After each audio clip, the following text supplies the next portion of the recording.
सद्गुरु श्री आदिशंकर भगवत्पादा की जय।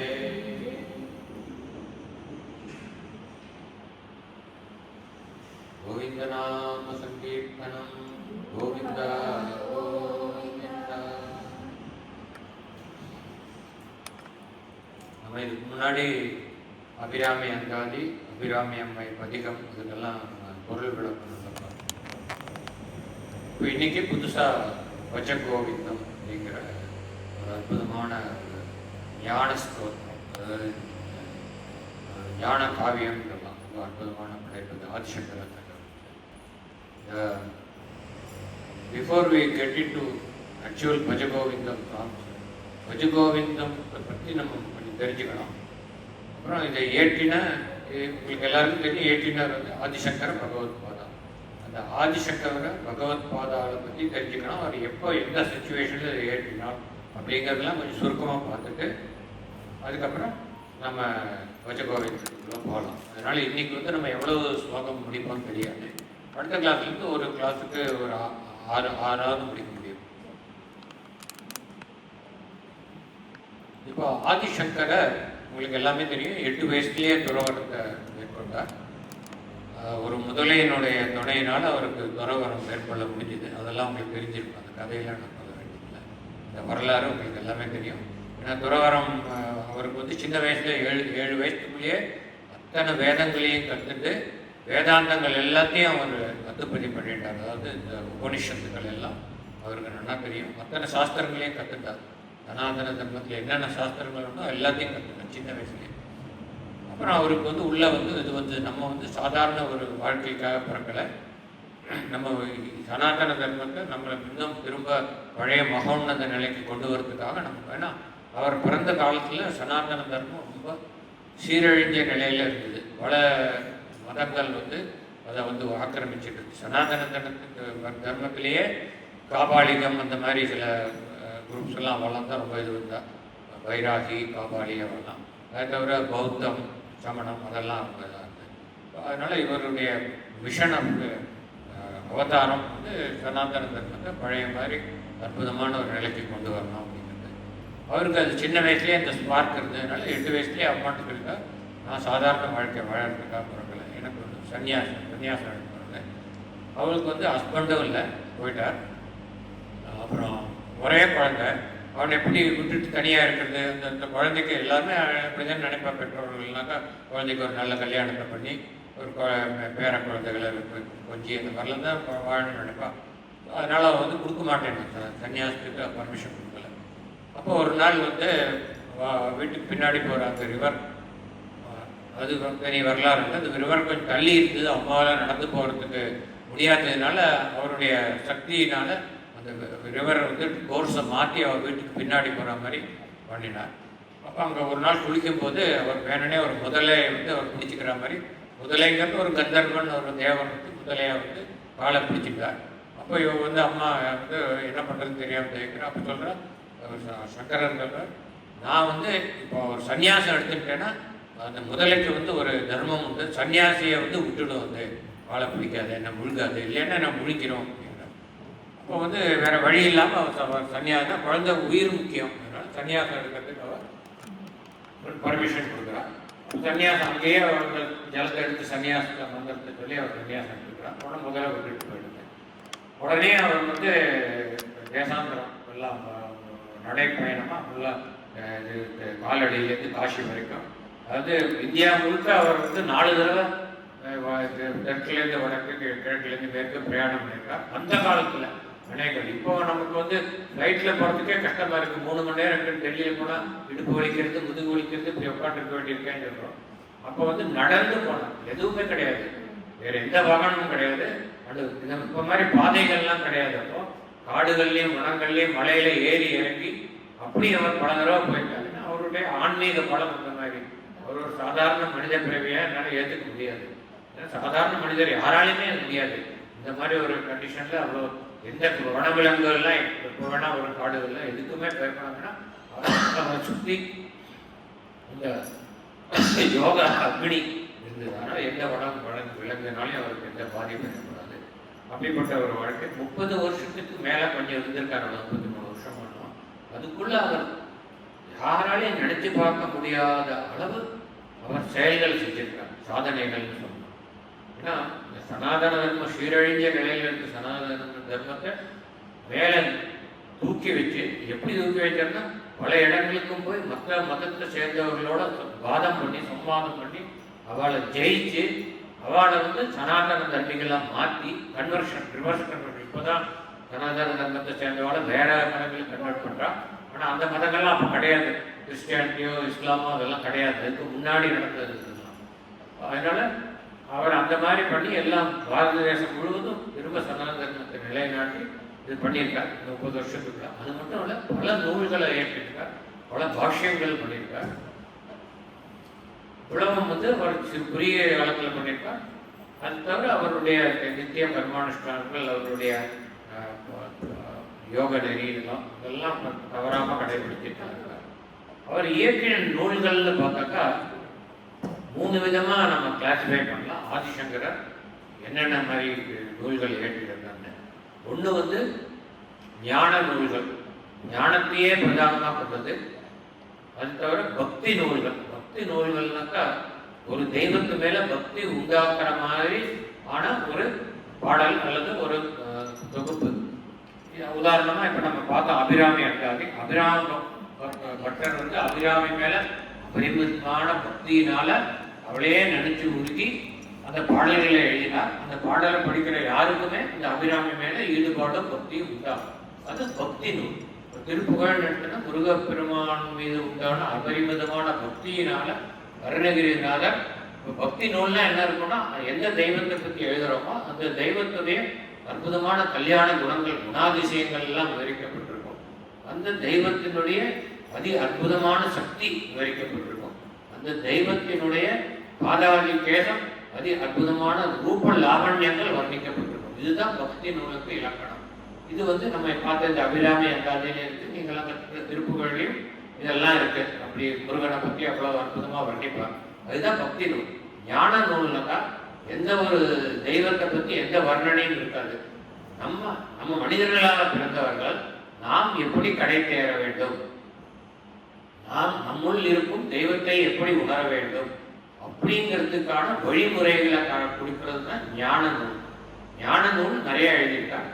அப்புறம் பக்தி பாசுரங்கள் அற்புதமாக நிறைய எழுதியிருக்காங்க. நிறைய ஸ்தோத்திரங்கள் எழுதியிருக்காங்க ஆதிசங்கர். இதை தவிர பாஷ்யங்கள்னு பண்ணியிருக்காங்க. பாஷ்யங்கள்னா விளக்க உரை. ஃபார் எக்ஸாம்பிள் இப்போ பஜ கோவிந்தத்தை பற்றி நான் பேசுகிறேன்னாக்கா ஆதிசங்கர் ரொம்ப அற்புதமாக எழுதியிருக்கார். அது நம்ம எல்லாருக்கும் புரியணும்னா யாரோ ஒருத்தர் அதுக்கு உண்டான விளக்கத்தை கொடுக்கணும் இல்லையா? அதுக்கு தான் பாஷ்யம்னு இருக்கு. பாஷ்யக்காரர்னு பேர் அந்த மாதிரி கொடுக்குறவாங்க. அந்த மாதிரி பாஷ்யங்கள் பல நூல்களுக்கு அந்த நூலில் நம்ம நேராக படித்தா நமக்கு புரியாது. அதுக்கு விளக்கம் இவர் எழுதி கொடுத்துருக்காரு. நம்ம சுருக்கமாக பார்க்கலாம் ஆதிசங்கரர் எந்த மாதிரி எல்லாம் எழுதியிருக்காருன்னு பார்த்தோம்னாக்கா, முதல்ல ஞான நூல்கள். நமக்கு நினைவுக்கு வருவது ஆத்மபோதம். நிறைய பேர் கேள்விப்பட்டிருப்பார் இல்லையா ஆத்மபோதம் அப்படிங்கிறது. இது ரொம்ப ஹை ஸ்டாண்டர்டு. இது நம்ம உட்காந்து அவர் ஆதிசங்கரோட ஒரிஜினல் ஆத்மபோதத்தை எவ்வளோதான் சான்ஸ்கிரிட் தெரிஞ்சாலும் அதை படித்தா நமக்கு புரியாது. அதுக்கு ஒரு வியாக்கியானம் வேணும். நான் சொன்னேன் நம்மளுடைய பாஷ்யம். அதுக்கு அற்புதமான பாஷ்யம் கொடுத்துருக்கார் நம்ம ருச்சூர் சுவாமிகள். அதுக்கு டைம் கிடைச்சா முடியும். அற்புதமான ரொம்ப ரொம்ப நல்ல ஹை லெவல். இது நம்ம பஜகோவிந்த கேட்டகரியில் வருது. ஆனால் அது நமக்காக வேண்டி எழுதுது. நம்மளை மாதிரி பாமரர்கள் படித்தா எல்லாருக்குமே அதை படித்தா புரியும். சில பேருக்கு சம்ஸ்கிருதம் தெரியாது. அதனால நான் இதுக்கு ஒரு விளக்கம் கொடுக்குறேன் வழியே. மற்றபடிக்கு நான் விளக்கம் கொடுக்கணும். ரொம்ப ரொம்ப சிம்பிள் லாங்குவேஜில் இருக்கும். படித்தா அவ்வளவு சம்ஸ்கிருதம் கொஞ்சம் நாலேஜ் இருந்தால் படிக்கவே அதுக்கு அர்த்தம் புரியும். அவ்வளவு அற்புதமாக அது ரொம்ப ரொம்ப சிம்பிளாக எழுதியிருக்காரு. ஆனால் இதெல்லாம் அப்படி இல்லை, கொஞ்சம் டிஃபிகல்ட் அண்டர்ஸ்டாண்டு. ஆத்மபோதம் அப்படின்னாக்கா என்ன அர்த்தம்னாக்கா, நாலேஜ் ஆஃப் த செல்ஃப். நாம யார், நான் யார் அப்படிங்கிற கேள்விக்கு இது பதில் கொடுக்கும். அடுத்தது இன்னொன்று அற்புதமான நூல் எழுதியிருக்கார், தத்துவபோதம்.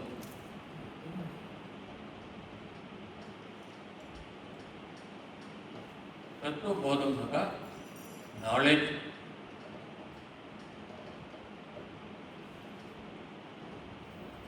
Of the ultimate reality.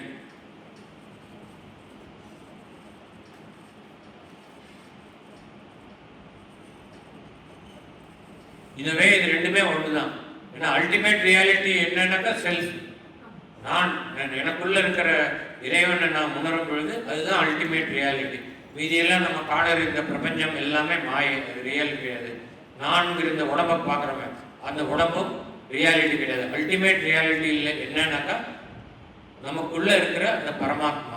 நாம அந்த பரமாத்மாவை உணர்ந்து அந்த பரமாத்மாவாகவே வாழக்கூடிய அந்த நிலையை தான் ஜீவன முக்தி நிலை. அதுதான் அல்டிமேட் ரியாலிட்டி அப்படிங்கிறது. So knowledge of the self, knowledge of the ultimate reality ரெண்டுமே ரொம்ப ஷார்ப் லைன் ஆஃப் டிவிஷன் பார்க்க முடியாது. ரெண்டும் ஒன்றுக்கு ஒன்று சார்ந்து இருக்கக்கூடியது. தத்துவபோதம். இன்னொன்று ரொம்ப அற்புதமான நூல் எழுதியிருக்கார் விவேக சூடாமணி. நீங்கள் நிறைய பேர் கேள்விப்பட்டிருக்கலாம். எல்லாமே தத்துவ நூல்கள், ஞான நூல்கள். விவேக சூடாமணியில் என்ன சொல்றதுன்னா, இட் கிவ்ஸ் த டிஸ்கிரிமினேஷன். விவேகம்னாலே டிஸ்கிரிமினேஷன் தானே. இது இப்படி போனோமா அப்படி போனோமான்னு நம்ம டிஸ்கிரிமினேட் பண்ணுறது தான் விவேகம். விவேகத்தோட ஒரு காரியத்தில் ஈடுபடணும்னு சொல்கிறோம் இல்லையா, சரியான முடிவெடுத்து செயல்படுறது தான் விவேகமாக செயல்படுறதுங்க. ஸோ விவேகம்னாக்கா it tells you what is right and what is wrong. So இது வந்து discrimination about right and wrong.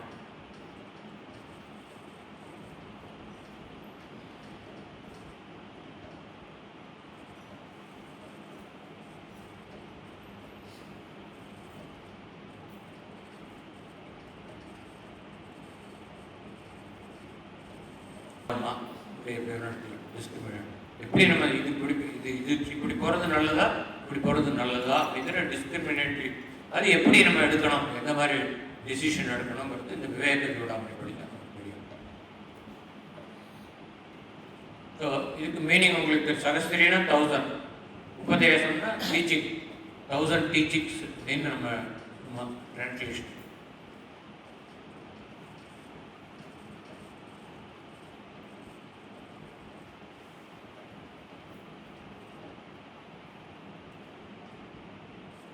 நிறைய இருக்கு, நான் ஒரு 5 மாத்திரம் எழுதுறேன்.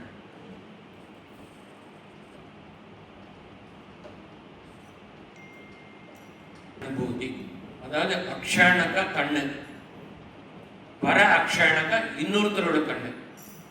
ஸோ பர விட்டுட்டோம்னாக்கா பரோட்ச அனுபூதினா, இப்போ நீங்க ஒரு விஷயத்தை பார்த்துட்டு அது அந்த மாதிரிலாம் இருக்குன்னு சொல்லிட்டு எங்களுக்கு வந்து எக்ஸ்பிளைன் பண்றது எப்படின்ட்டு, அப்போ எங்களுக்கு அது ஆக்சுவல் உண்மையான அனுபவம் கிடையாது.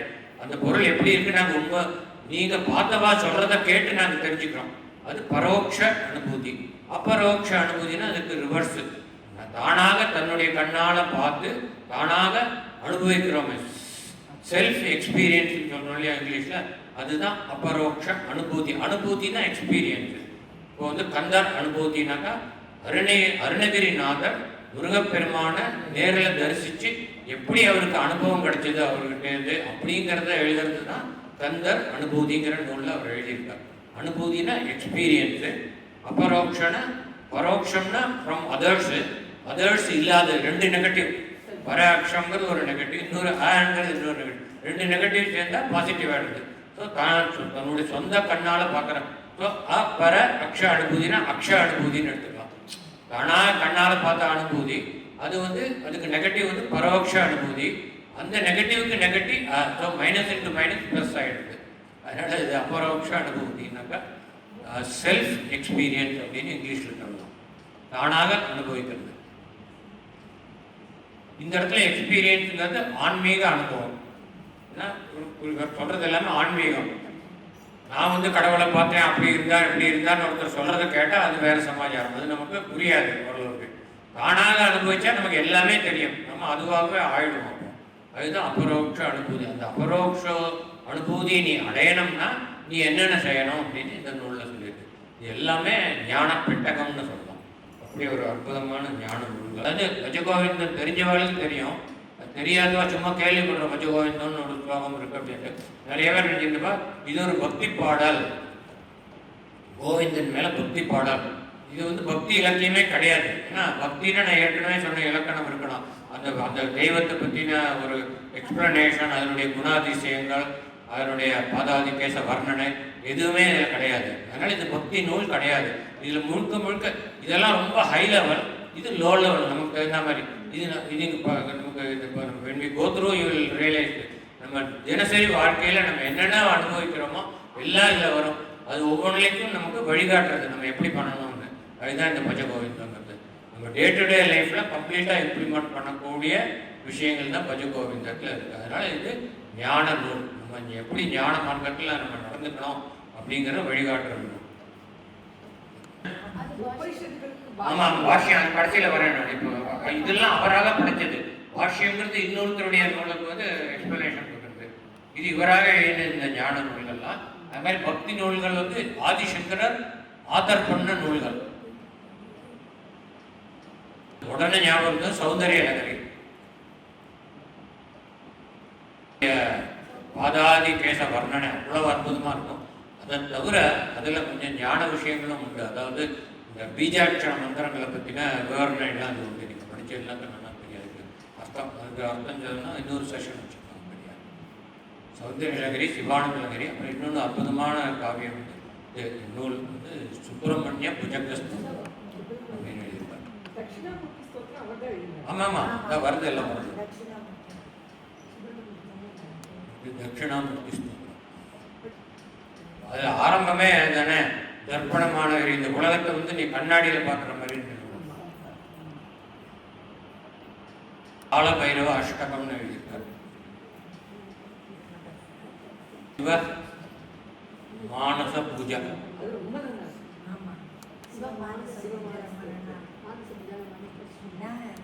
இன்னொன்று எழுதியிருக்கார். அது அநேகமாக நிறைய பேர் கேள்விப்பட்டிருக்க மாட்டேன். சிவனுக்கு ஏதாவது அபராதம் பண்ணிட்டா அவங்ககிட்டயே நம்ம க்ஷம கேட்குறோம். மன்னிச்சுட்டு நான் தெரியாமல் பண்ணிட்டேன், அதுக்கு ஒரு ஸ்தோத்திரம் எழுதியிருக்காரு. நீ சிவனுக்கு ஒரு அபராதம் பண்ணிட்டேனாக்கா நீ உடனே இந்த ஸ்தோத்திரத்தை சொல்லி அவர் உன்னை மன்னிச்சிருவா, அவர் கருணாமூர்த்தி அப்படின்னு சொல்லி அதுக்காக இது பண்ணியிருக்காரு. அப்புறம் இன்னொன்று கனகதாரா ஸ்தோத்திரம். இப்படி போயிட்டே இருக்கும் லிஸ்ட்டு, எண்ட்லெஸ் லிஸ்ட். இது சிலது எக்ஸாம்பிளுக்கு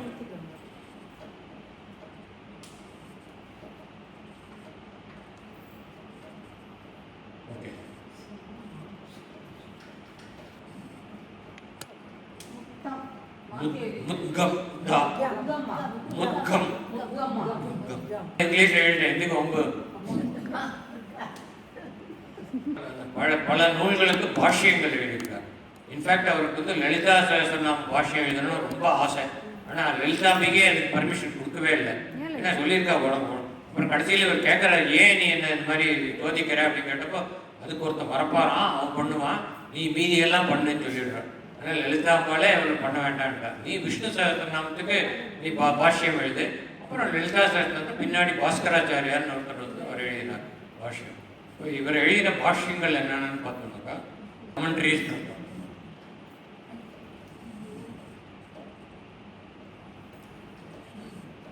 மற்றவ எழுதின நூல்களுக்கு விளக்க உரை தான் கமெண்ட்ரிஸ்.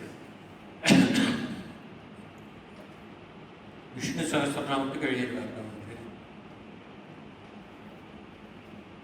எழுதின பாஷ்யத்தினால தான் இந்த ராமானுஜர் அவர் வந்து தனியாக வந்து இது விசிஷ்டாத்வைதத்தை அவர் உருவாக்கினார். ஏன்னா அவருக்கு உடன்பாடு இல்லை, அது எப்படி சங்கரர் இந்த மாதிரி சொல்லலாம் அப்படின்னு சொல்லி அதுக்கு ஆப்போசிட்டாக அவர் ஒரு இதை கோட்பாடை உருவாக்கி அவர் வந்து விசிஷ்டாத்வைதத்தை உருவாக்கி அவர் வந்து தனியாக அதுக்கு ஒரு பாஷ்யம் போட்டிருக்காரு அந்த இடத்துக்கு மாத்திரம். ஸோ இது பகவத்கீதை. அப்புறம் வந்து இது எல்லா உபனிஷத்துகளுக்கும் எழுதியிருக்கார் வியாக்கியானம். இவர் நிறைய பாஷ்யம் எழுதியிருக்கார். பிரம்மசூத்திரம் அது நான் சுவாமி பரமானந்தா அவருக்கு கேட்டேன். அகம் பிரம்மாஸ்மிங்கிற அந்த ஒரே ஒரு இதுக்கு 32 டேப்ஸ் மகாவாக்கியம் போட்டு கேட்டுருந்தேன் சென்னையில். இன்னும் நிறைய எழுதியிருக்கார். நான் சில எக்ஸாம்பிள்ஸ் பார்த்துருக்கேன்.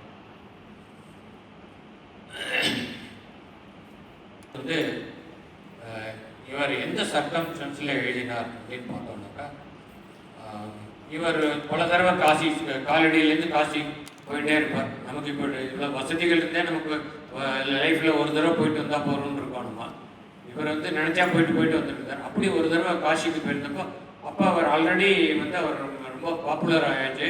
அவருக்கு வந்து சிஷ்யர்களும் நிறையா வந்தாச்சு.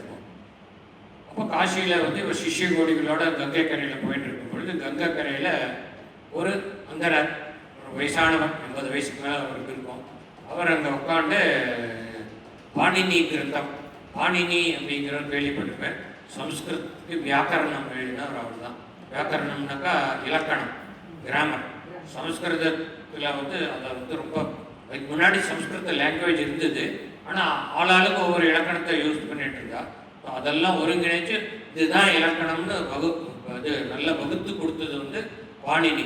அவருடைய இதுக்கு வந்து அஷ்டாத்தியாயின்னு பேர். அவர் எழுதின நூல், இலக்கண நூல் பேர்.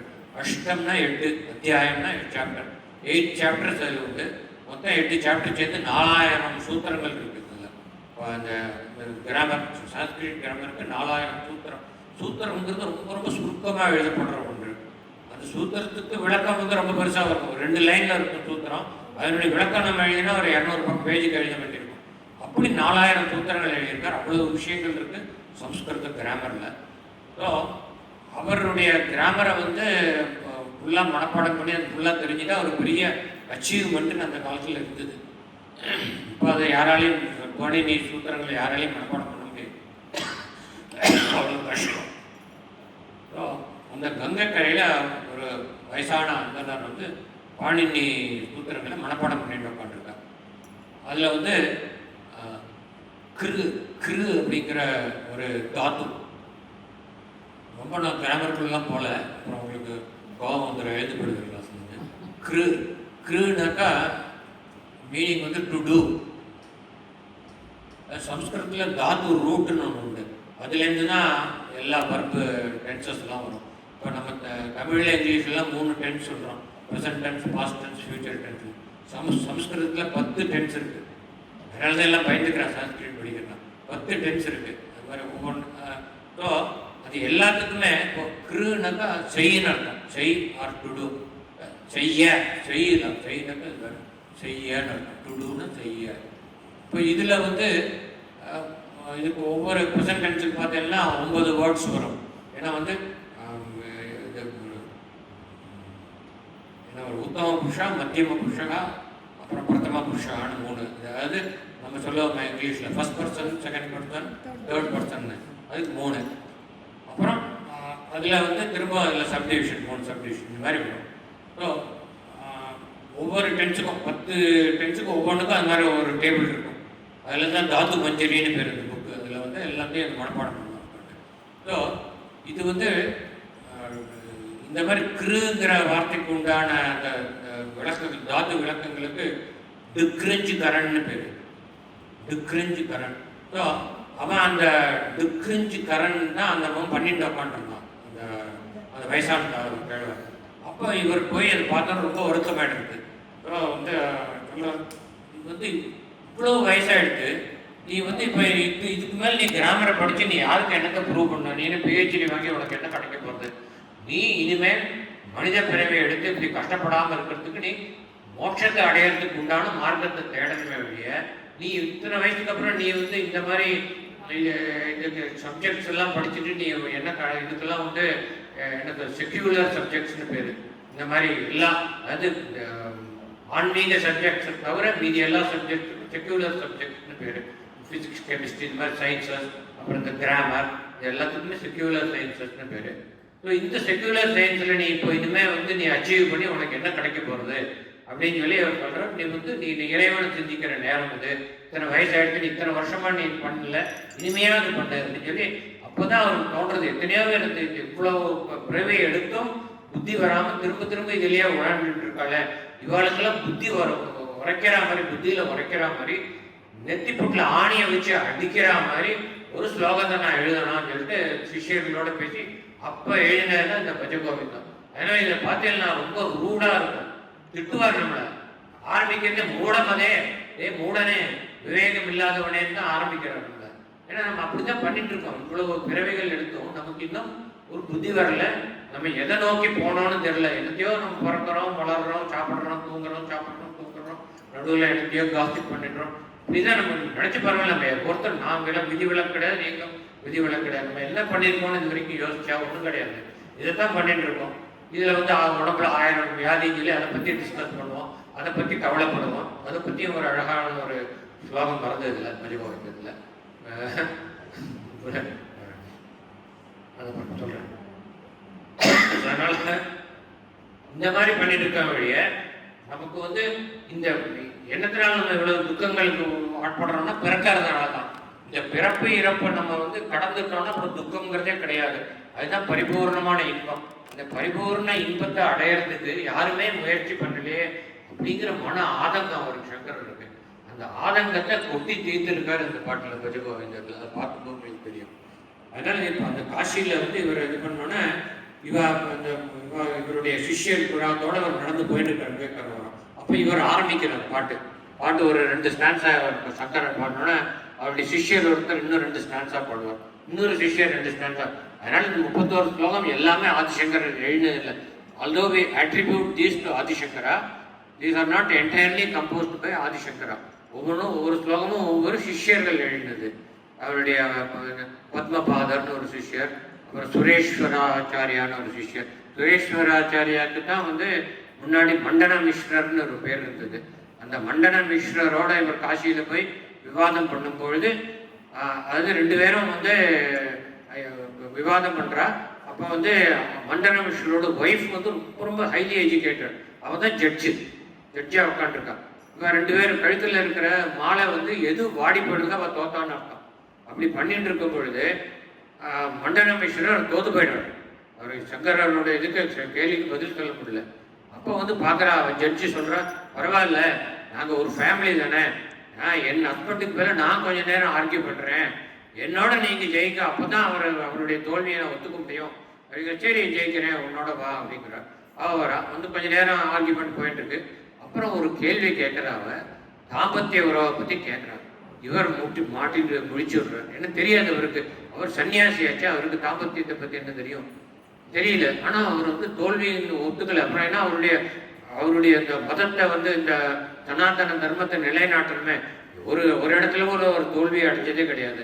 அதனால சொல்றார், சரி உன்னுடைய கேள்விக்கு இப்போ எனக்கு பதில் தெரியல, ஏன்னா நான் சன்னியாசி, எனக்கு நீ 1 வாரம் அவகாசம் கொடு, நான் வந்து இதே மேடையில் வந்து உட்காந்து உனக்கு விளக்கம் சொல்கிறேன்னு சொல்கிறேன். சரின்னு ஒத்துக்கிறாங்க. அப்போ இவருக்கு தெரிய வருது அந்த நாட்டு ராஜா செத்து போயிடுறான்ட்டு. இப்போல்லாம் எப்படி இன்ஃபர்மேஷன் வர்றதுன்னு தெரியாது. ஒன்றும் வாட்ஸ்அப் கிடையாது, ஃபேஸ்புக் கிடையாது, எதுவும் கிடையாது, இமெயில் கிடையாது, ஒன்றும் கிடையாது. ஆனால் வந்து அவருக்கு தெரியாது ராஜா செத்து போயிட்டான்ட்டு. உடனே என்ன பண்ணுறா, சரி இதுதான் நல்ல தருணம்னு சொல்லிட்டு ஒரு குகையில் போய் தன்னோட உடம்பை கடத்தி அதுலேருந்து அவருடைய ஆன்மாவும் அவருடைய சூக்ஷ்ம சரீரம் வெளியில் அந்த கூடு விட்டு கூடு பாயிறது பரக்காய பிரவேசம் சொல்லுவாங்க. அதுக்கு வந்து சூக்ஷ்ம சரீரமும் சேர்ந்து வரணும். அது அங்குஷ்ட மாத்திரத்தில் இருக்கும், பெருசுக்கு இருக்கும் சூக்ஷ்ம சரீரம், ஜோதி ஸ்வரூபமாக இருக்கும்.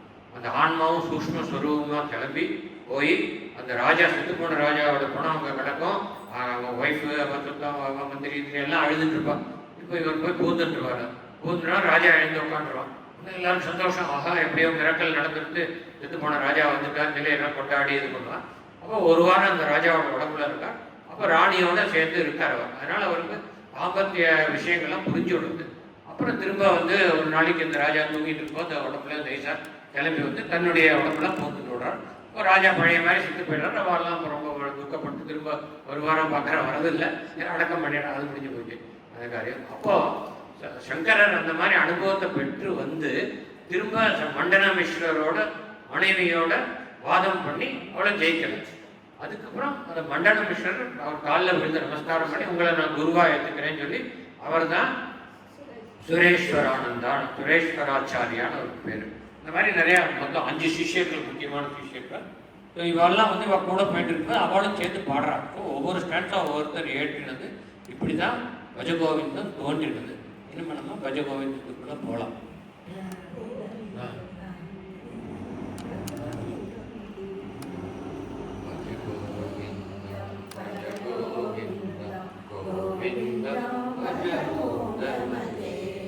संप्रहते सन्निहिते काले नहि नहि रक्षति दुर्विन्दरणे भज गोविन्दं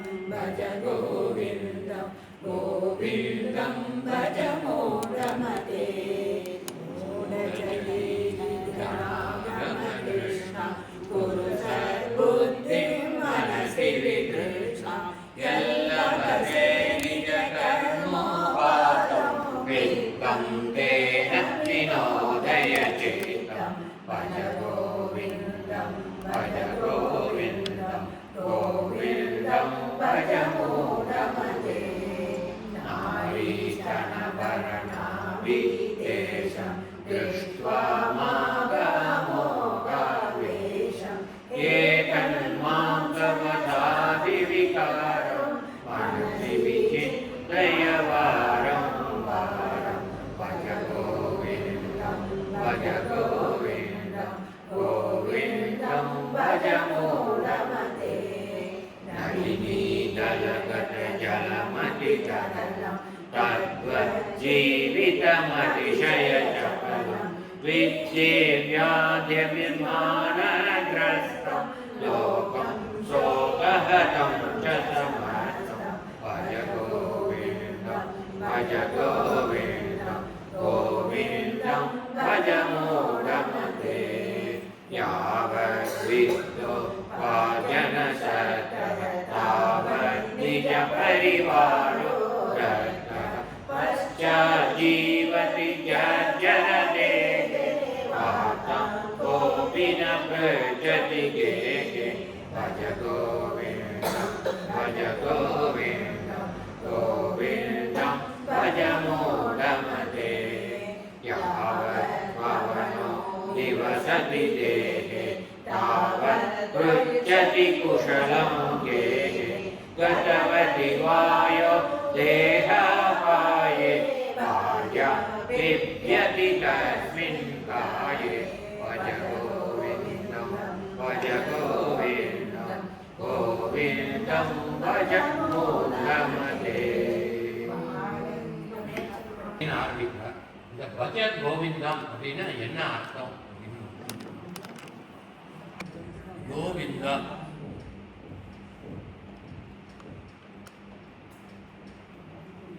அப்படின்னா கோ plus விந்தா. Obviously, this is not English go. புஸ்தகத்திலே எழுதி கோ கோ அப்படின்னா என்ன அர்த்தம் அப்படின்னு பார்த்தோம்னா கோ விந்தா அப்படிங்கிறது அர்த்தம் பண்ணலாம். கோனா ஃபர்ஸ்ட் ஒரு அர்த்தம் வந்து பசு. கோனா கௌ. கௌ அப்படிங்கிறத சம்ஸ்கிருதத்தில் அதுக்கு வந்து பசுன்னு ஒரு வார்த்தை இருக்கு. ஓகே, கோக்கு பசுன்னு இன்னொரு வார்த்தை. இப்போ இந்த பசுங்கிற வார்த்தைக்கு என்ன அர்த்தம், வேற அர்த்தம் என்னன்னு பார்க்கணும். அதுதான் ஒரு டியூட்டி. கோனா பசு. பசுவுக்கு வேணா என்ன அர்த்தம்னா பசுனா உயிரினங்கள், லிவிங் பீயிங்ஸ் இருக்கும். ஸோ கோவிந்தானாக்கா நம்ம ஃபஸ்ட்டு என்ன மீனிங் எடுத்துக்கிறோன்னா protector of cows, the one who pleases the cows அப்படின்னு அர்த்தம். ஏன்னா கோனா பசு, கவு. இப்போ கவுக்கு இன்னொரு அர்த்தம் பசுன்னு பார்த்தோம். பசுனா living being. That means protector of not only cow, protector of all the living beings. உயிரினங்கள் அனைத்தையும் காப்பாற்றுவான், உயிரினங்கள் அனைத்திற்கும் இன்பத்தை தருபவன் அப்படின்னு ஒரு அர்த்தம். முதல் அர்த்தம் வந்து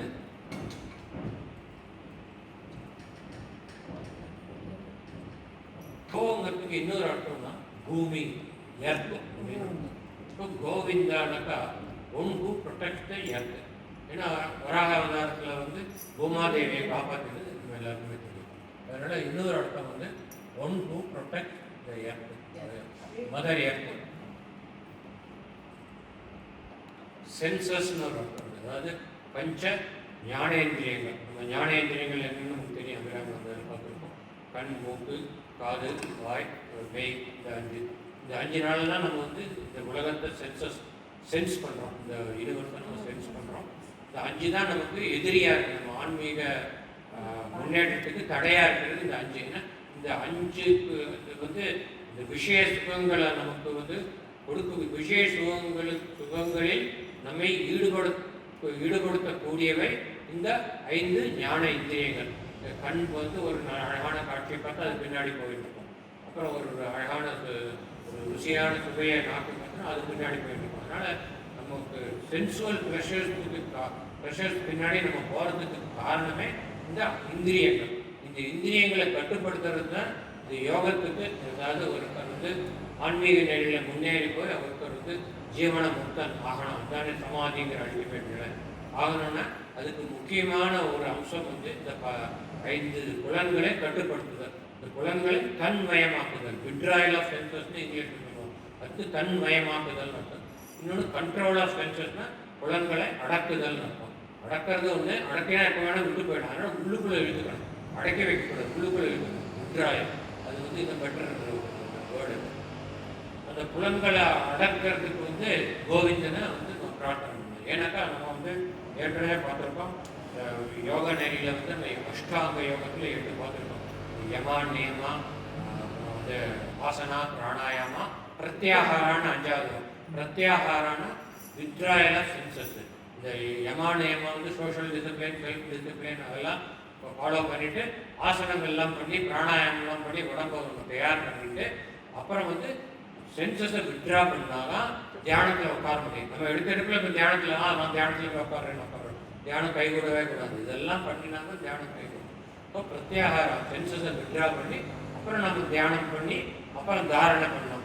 தியானம் பண்ணுற அந்த பொருளை வந்து மனதில் தரித்து அதையே நம்ம நினச்சிட்டு இருக்கிறது தாரணை இருக்குது. அப்போ கடைசி அல்டிமேட் ஸ்டேஜான சமாதி நமக்கு கைகூடும். அதுதான் ஜீவன முக்தி இருக்குது. ஸோ அதுக்கு வந்து இந்த அதாவது சென்சஸை வந்து அடக்கணும். அதனால் கோவிந்தா அப்படின்னு என்ன பண்ணலாம், one who helps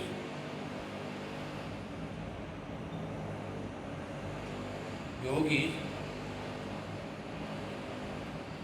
to withdraw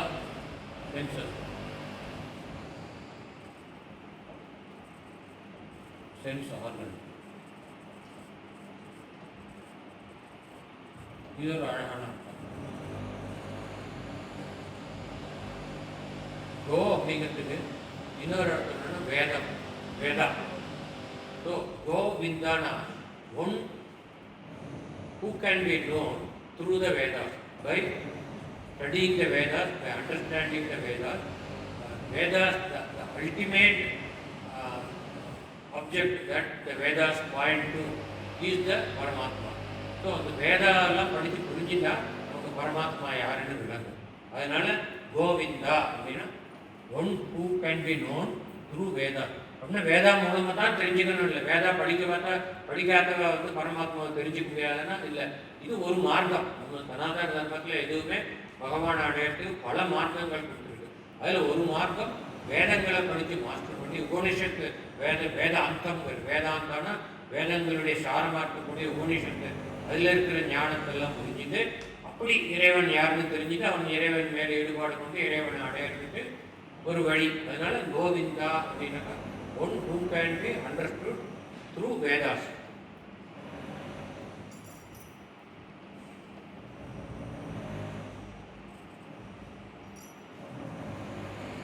அதனால கோவிந்தா அப்படிங்கிற வார்த்தை வந்து பொதுவாக நம்ம வந்து கிருஷ்ணருக்கு ஆட்ரிபியூட் பண்ணுறோம்.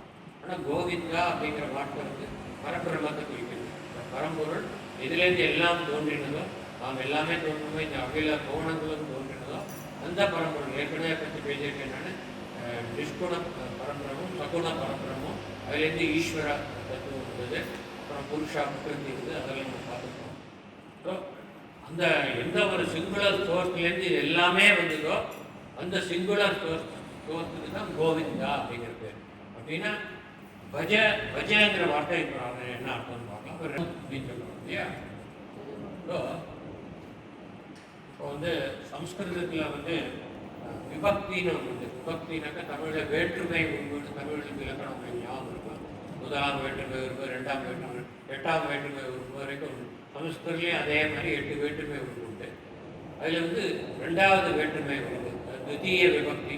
அது வந்து இப்போ ஃபார் எக்ஸாம்பிள் ராமன் அப்படின்னாக்கா ராமஹா. சம்ஸ்கிருதம் படிக்க முடியுங்க அப்படிங்களாம். ராமஹா அப்படின்னா ராமன் அப்படின்னு இருக்கும். இப்போ ராமனை அது வந்து 2வது. ராமனை நினை, ராமனை வணங்கு அப்படின்னு சொல்றதுனாக்கா ராமனை. அதுக்கு சம்ஸ்கிருதத்தில் என்னன்னா ராமம். ராமம் பஜே அப்படின்னு ஒரு பாட்டு கூட வரும் இல்லையா. ஷியாமம் பஜே, ராமம் பஜே, ஷியாமம் பஜே. ஸோ ராமம்னா ராமனை பஜி. ஷியாமன் ஷியாமலன்னு கிருஷ்ண பஜின்னு இருக்கும். ஸோ அது மாதிரி பஜ கோவிந்தம். கோவிந்தம் கோவிந்தனை, கோவிந்தனை பஜினம். பொதுவாக புரிஞ்சுக்கிறது பஜனை, பஜனை செய், அவனை துதி, அவனுடைய நாமங்களை துதித்து பாடு அப்படிங்கிற பஜனை. இன்னொன்று வந்து அவனை ஆழ் மனத்தில் பதித்து அவனையே நினைத்து அவனையே தியானம் செய்யணும். இவர் வந்து இந்த ரெண்டாவது அர்த்தத்தில் தான் எழுதியிருக்கார். நீ வார்த்தையினால பாடி பிரயோஜனம், empty words they don't cut any vice. அதனால் நீ வந்து பஜங்கிற உண்மையான பொருள் தான் அவர் சொல்லியிருக்கார். உண்மையான பொருள் என்னன்னாக்கா, நீ அவனை மனதில் நினைத்து நீ எப்பொழுதும் அவனையே நினைத்து தியானம் செய்ய வேண்டும். ஸோ கோவிந்தனை நினைத்து தியானம் செய்யணும்னு அர்த்தம். கோவிந்தனை பரபிரமம்னு சொன்னேன். அந்த பரம்பொருள், அந்த பரம்பொருளை நீ தியானம் செய். எந்த ஒரு பர்டிகுலர் தெய்வத்தையும் அவர் சொல்லலை, பரம்பொருளை தியானம் செய் அப்படின்னு சொன்னார். நம்ம இந்த தெய்வம்னா நம்ம வந்து அவளுடைய விருப்பத்துக்கு தகுந்த மாதிரி நம்மளுடைய இஷ்ட தெய்வம், அந்த இஷ்ட தெய்வத்தையே பரம்பொருளாக நினைத்து தியானம் செஞ்சாலும் ஃபுல்லி அக்செப்டபிள். ஏதோ ஒரு மார்க்கத்தில் நீ வந்து உன்னுடைய அல்டிமேட் எய்ம் வந்து நீ அவனாக இருப்பதை அறிந்து கொள்ள வேண்டும். அகம் பிரம்மாஸ்மி, மாமி சொன்னாலே அது மாதிரி மகா வாக்கியங்கள்னு பேரு. அகம் பிரம்மாஸ்மி தத்துவமசி. நீங்கள் இதில் சபரிமலைக்கு போனீங்கன்னா ஃபஸ்ட்டு உங்களுக்கு ரீட் பண்ணுறது எல்லாம் தத்துவமசி, தத் துவம் அசி.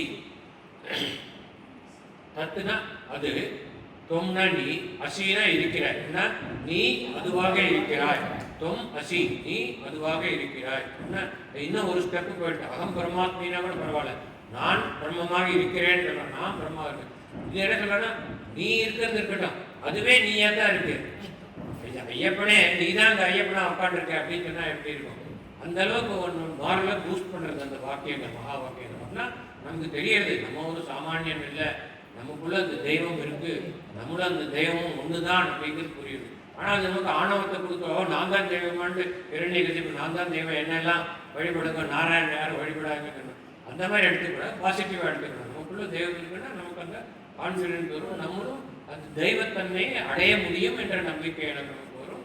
ஆகவே நாமே தெய்வமாக மாறிவிடுகிறோம். அதுதான். ஸோ பஜனாக்கா மனதில் நினைத்து தியானம் செய்து ஒரு அர்த்தம், அழகான அர்த்தம். மூடர்களே, ஏன்னா நம்ம ஏற்கனவே நான் சொன்ன மாதிரி எவ்வளோ ஜென்மங்கள் எடுத்து நமக்கு புரியல. நம்ம இதுக்காக பார்க்குறோம், ஏதோ வாழறோம், போகிறோம், மறுபடியும் ஒரு ஜென்மம் எடுக்கிறோம், போயிட்டே இருக்கோம். நமக்கு வந்து நம்மளுடைய நிரந்தரமான சாஸ்வதமான இன்பத்தை அடையிறதுல நமக்கு நாட்டம் இல்லை. சில சின்ன சின்ன இன்பம் தோன்றி, ஒரு இன்பம் வந்ததுன்னா பின்னாடி இன்னொரு துன்பம் வரும். அந்த மாதிரி இன்பத்தில் தான் நமக்கு நாட்டம் இருக்க வேண்டிய. இன்ப துன்பங்கள் இல்லாத நிலையை அடையணும்னா பிறப்பு இறப்பு இல்லாத நிலையை அடையணும். அதற்கான முயற்சியில் நாம் ஈடுபடவில்லையே அப்படிங்கிற நமக்காக உண்டான பச்சாத்தாபத்தினால் எழுதப்பட்ட நூல்னு ஏற்கனவே சொன்னேன். அது மாதிரி அதனால தான் ஆரம்பிக்கிறார். மூடமதே, விவேகம் இல்லாதவனே, எது நல்லது எது கெட்டதுன்னு உனக்கு தெரியலையா? அதான் விவேகம்னா அதுதான். விவேக சோடா அப்படி பார்த்தோம் இல்லையா, டிஸ்கிரிமினேஷன். நம்ம மனிதர்களுக்கு டிஸ்கிரிமினேஷன் இல்லை, நமக்கு தெரியல, நமக்கு எது பண்ணினா நல்லதுன்னே தெரியாமல் நினைச்சே பண்ணிட்டு இருக்கோம். அதனால சொல்கிறேன், நான் சொல்லித்தரேன், நீ எது பண்ணா நல்லதுன்னு சொல்லி சொல்ல ஆரம்பிக்கிறார்கள். மூடமதே சம்பிராப்தே சந்நிகிதே காலே. ஏன்னா குரம்பை அடுத்து குடிபுக்க ஆவி கூற்றை அடுத்து மருவும் அப்போது வந்து வளைக்கை அமைக்குன்னு பார்த்தோம் இல்லையா, அபிராம தவிர அதே தான் சொல்றார். சம்பிராப்தே சந்நிகிதே காலே. உன்னுடைய ஆயுள் ஒருத்தருக்கும் நம்ம பிறக்கும் போதே நம்ம மரணம் நிச்சயிக்கப்பட்டிருக்கு. யாருமே சிரஞ்சீவி கிடையாது. ஒவ்வொருத்தருக்கும் ஒவ்வொரு டயத்தில் மரணம்னு இருக்கு. ஸோ அந்த மரண காலம் நெருங்கி வரும் பொழுது, யமன் பாசக்கையுடன் நம்மை நெருங்கி வரும் பொழுது நம் மனம் பயத்தால் நடுங்குகிறது. அப்போ வந்து நம்மளுடைய நாலேஜ், நம்ம இத்தனை வருஷமாக நான் பிஹெச்டி, டபுள் பிஹெச்டி, 5 பிஹெச்டிலாம் வாங்கிட்டுன்னா எதுவுமே அவனை காப்பாற்றாது.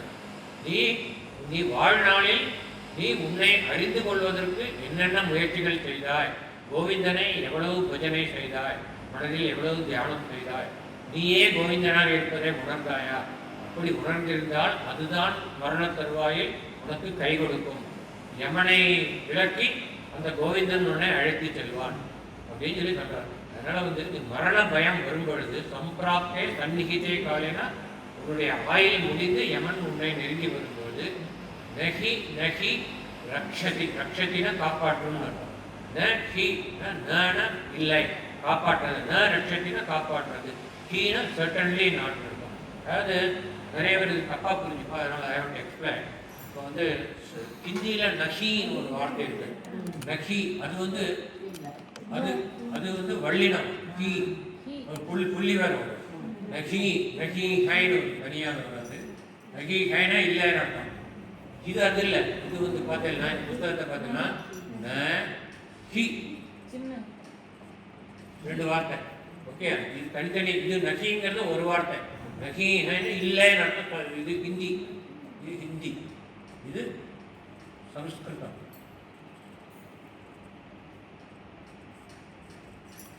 சான்ஸ்கிரிட்ல ரெண்டு வேர்டு வருது. ந கி புத்தகத்தில் சேர்த்து போட்டுருக்கலாம். என்ன அர்த்தம்னா நாக்கா நோ ஆர் நாட். கி அப்படின்னா certainly, definitely, definitely not. Definitely it will not save you. எப்போ சம்பிராப்திய சன்னிஹிதைகள் உனது எவன் உன்னை அழைக்கும் பொழுது நகி நகி 2 தடவை இருந்தது. கண்டிப்பா உன்னை காப்பாற்றது, கண்டிப்பா உன்னை காப்பாற்றாதுன்னு 2 தடவை சொல்றான். கண்டிப்பா காப்பாற்றாது. நகி நகி ரட்சதி. எது காப்பாற்றுறதுன்னா இப்போ நான் சொன்னேன் பாணினியை பற்றி சொல்றது. துக்ருஞ்சு கரணே. இந்த கிருங்கிற அந்த தாத்து ரூட்டுக்கு உண்டான விளக்கங்களை நீ படித்து என்னதான் மனப்பாடம் பண்ணாலும் எனக்கு இந்த கிருக்கு எனக்கு விளக்கம் தெரியும். எவனே அதனால எனக்கு விட்டுருவீங்கன்னா அவன் விடமாட்டான். கிருக்கு தெரிஞ்சால் பரவாயில்ல, நீ அந்த ரிசர்ச் அடுத்த ஜென்மத்தில் கண்டினியூ பண்ணிக்கோ, இப்போதான் என்னோட வா அப்படின்னு சொல்லி கூட்டிகிட்டு போயிடுவான். அதனால எவன் கிட்டேருந்து உன்னை காப்பாற்றாது. நீ என்னதான் நீ பிஹெச்டி வாங்கியிருந்தாலும் எத்தனை நாலேஜ் இருந்தாலும் பண்ணுற, நீ இறைவனை எவ்வளவு தியானம் செய்தாயோ, நீ இறைவனாகவே இருப்பதை எவ்வாறு நீ உணர்ந்தாயோ, அதுதான் உனக்கு கடைசி காலத்தில் கை கொடுக்கும். இதைத்தான் நம்ம அபிராம ரொம்ப விளக்கமாக பல பாடல்களில் பார்க்கலாம். இவர் முதல் பாடலாம் ரொம்ப அழகாக சொல்லியிருக்கார். இன்னொரு பாடல் பார்க்க முடியும். மறுபடியும் ஒரு தடவை ஏற்கனவே மூடான்னு சொல்லிட்டார். மூடமதேனா ரொம்ப அறிவுகட்ட அறிவே உடையவனே, அறிவுகட்ட அறிவை சொல்லிக்கலாம், விவேகம் இல்லாதவனே. அடுத்ததில் மூடனேன்னு ஆரம்பிக்கிறார். அதில் மூடமதே புத்தி தான் மடக்கணும்னு சொல்லலாம். இதில் ஒன்னே மடையன்னு சொல்லிட்டாங்க. மூட அப்படின்னு மூடனே ஜகீஹி தன ஆகம திருஷ்ணா. திருஷ்ணானாக்கா பேராசை. திருஷ்ணா அப்படிங்கிறது அதனுடைய இந்த வார்த்தை ராமகான்னு பார்த்தோம் இல்லையா, அது மாதிரி கிருஷ்ணா. இப்போ வீணா அப்படின்லாம் வருது இல்லையா. சம்ஸ்கிருதத்தில் புல்லிங்கம், அதாவது மேஸ்குலைன் ஜெண்டருக்கு காணு ராமகா ராமன் அர்த்தம். அது ரமா ஃபீமேல்னாக்கா ஆணு வரும் இல்லை, ஈடு வரும், லக்ஷ்மி க வராது. ஸோ இப்போ கிருஷ்ணா பேராசைக்கு கிருஷ்ணா பெருமாள். இது கால முடியாது, அதனால இது ஸ்திரீலிங்கம்னு புரியுது. அதனால என்ன சொல்றா ஆதிசங்கரர், பேராசைன்னா ஸ்திரீகளுக்கு தான் ஜாஸ்தின்னு சொல்றாங்க. கிருஷ்ணா அப்படின்றது ஸ்திரீலிங்க வார்த்தை. ஸோ மூட மூடனே ஜகீகின விட்டுடு தொலைச்சிடு, அதை ஒழித்து விடுங்கிறார். ஜகீகின ஒழித்து விடு. ஜகீகி தன ஆகம கிருஷ்ணா. கிருஷ்ணான்னு சொல்றார். கிருஷ்ணாக்கு மேல புள்ளி வச்சுக்கணும். ஏற்கனவே சொல்லியிருக்கிறேன். ராமம் அப்படின்ற ராமனே. கிருஷ்ணாம்னா பேராசையை விட்டுவிடு. கிருஷ்ணாம் ஜகீகின்னு விட்டுவிடு. என்ன பேராசை? தன ஆகம. தனாகம கிருஷ்ணாம். தன ஆகமம்னாக்கா ஆகமம்னா வருது, தனம்னா பணம் வரும், இன்னும் வரும், நாளைக்கு வரும், நாளானைக்கு வரும், அடுத்த வருஷம் வரும். நீ சேர்த்து வச்சுட்டு இருக்கு. இது நீ என்னைக்கு நீ செலவழிக்க போற, யாருக்காக நீ இதெல்லாம் சேர்த்து வைக்கிற அப்படின்னா. அதனால உடனே நீ இந்த பணம் சேர்க்கறதுக்காக உன்னோட நேரத்தை எல்லாம் வீண் பண்றிய. அந்த நேரத்தை நீ கோவிந்தனை பஜனை பண்றதுக்காக நீ செலவழிக்க கூடாதா அப்படின்னு சொல்லி சொல்றார். மூட ஜகீகி விட்டுவிடு, ஒழித்து விடு. தன ஆகம இந்த பணம் வருவதற்கான பேராசையை விட்டுவிடு. கிருஷ்ணா பேராசையை விட்டுவிடு. குரு சத்புத்திம் மனசி வித்ருஷ்ணா. வித்ருஷ்ணாங்கிற வேர்டை பண்றார். வித்ருஷ்ணாம்னா பேராசை. வித்ருஷ்ணாம்னாக்கா வித்தவுட் பேராசை, பேராசை இல்லாமல். குரு சத்புத்தி பேராசை இல்லாத நல்ல புத்தியை. குரு சத்புத்தி மனசி மனதில் நீ ஏற்றுக்கொள், மனதில் நீ கடைப்பிடி. நீ பேராசை இல்லாத நல்ல புத்தியை நீ மனதில் அடாப்ட் செய்து கொள், மனதில் கொண்டு வர முயற்சி செய் அப்படிங்கிறார். குரு சத்புத்தி மனசி வித்ருஷ்ணாம் எழுது. அதுக்கு சொல்கிறார், நீ வந்து பேராசைப்படாதன்னு சொல்லலாம் போகிறோமா, எப்படி பேராசைப்படாமல் இருக்கணும்னு சொல்கிறார். எல் லபசே நிஜ கர்ம உபாத்தம் வித்தம் தேன வினோதே சித்தம். எத்தனை அழகான வார்த்தைகள் சொல்றது, ரைம் எவ்வளோ அழகாக என்ன சொல்றாருன்னா, எல் லபசே, லபசேன எதை நீ அடையப்பெறுகிறாய், லபசேன அடையப்பெறு, லபசேனக்க செகண்ட் பர்சனில் சொல்றாங்க, செகண்ட் பர்சன் நீ, நீ எதை அடைகிறாயோ, எல்னாக்க யஹானாக்க யஹ லபசே அப்படி சேரும் பொழுது சந்தின்னு பேர் சம்ஸ்கிருதத்தில், ரெண்டு வார்த்தையை சேரும்போது சில வார்த்தைகள் மாறும். யஹ லபசே எது உனக்கு கிடைக்கிறதோ, எதை நீ அடையப்படுகிறாயோ, எது மூலமா, நிஜ கர்மம் உபாத்தம், அதாவது நீ செஞ்ச உண்மையான உன்னுடைய கர்மா, நீ செஞ்ச வேலைகளுக்கு உண்டான கூலி, அதுக்கு எது கிடைக்க தகுதி உண்டோ அந்த தகுதியான வித்தம், வித்தம்னாக்கா பணம்.